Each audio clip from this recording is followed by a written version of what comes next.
Yes po, isang magandang umaga po sa ating lahat. Kumusta po kayo?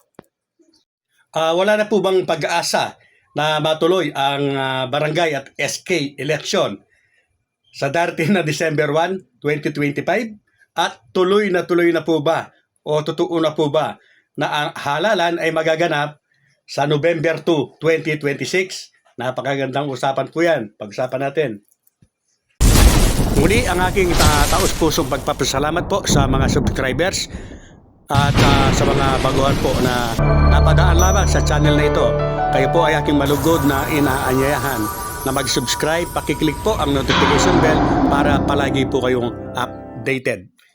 Yes po, bagamat ratified bill na po itong bill, term setting na nagtatakda nga sa halalan na gaganapin sa November 2, 2026.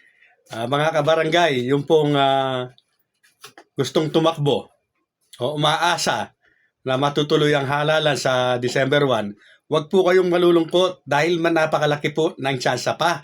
May tsansa pa po yan hanggang hindi po nagiging ganap na batas talaga itong ratified bill na ito.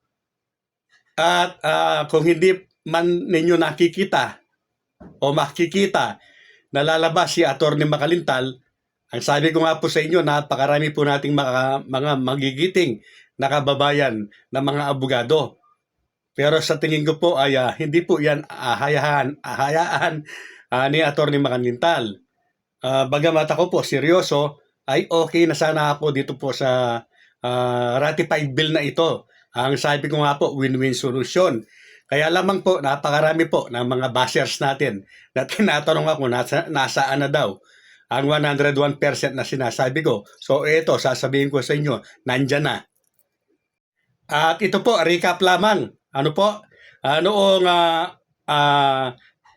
nagdaang halalan na napospon, yung nga po December 2022 na nadeklara po na unconstitutional.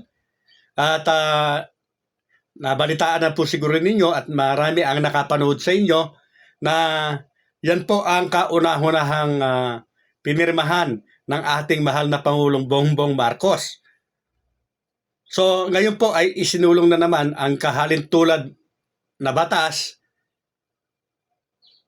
at ito po ay maaari din o malamang na ideklara uli na unconstitutional. Kung ito po ay kanyang pipirmahan, ayon nga po sa mga eksperto, ay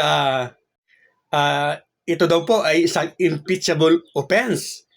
So siyempre kung kayo po ay ang Pangulo, mag-esip po kayo, di ba? At napakagaling po ng political advisor or legal advisor po ng ating Pangulo. Tiyak na pag-aaralan po nilang mabuti yan.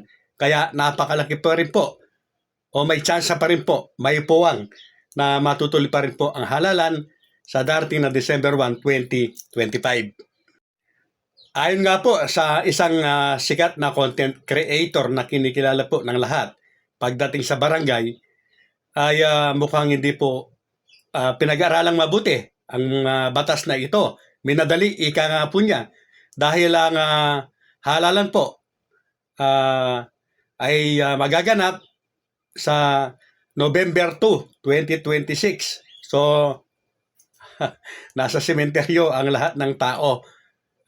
All Souls Day or All Saint Day. Yes po. Meron pong isa pong napaka-importanteng pagtitipon ng mga Pilipino, pag-alala sa kanilang mga yumaong mahal sa buhay.